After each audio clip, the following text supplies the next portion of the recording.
how to put audio in CapCut on PC. So if you want to enter the audio, or if you want to add the audio after recording or after making your video, then you can simply open up your CapCut application. Once you open your CapCut, now you can simply go for create project, and then you can create a new project. Click on create project, and from here you can click on import, and then you can import something.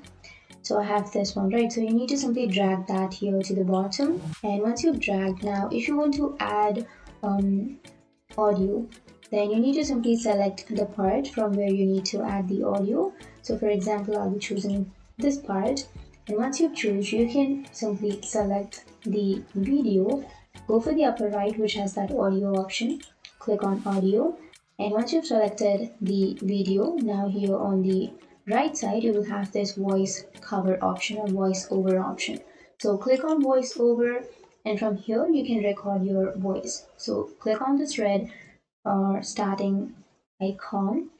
Once you click on the red dot, then your recording will start, and then you can again click on the dot again so that your recording will stop. So that's how you can record, or that's how you can put audio in CapCut on PC. And if you have any questions, feel free to comment below. Thanks for watching.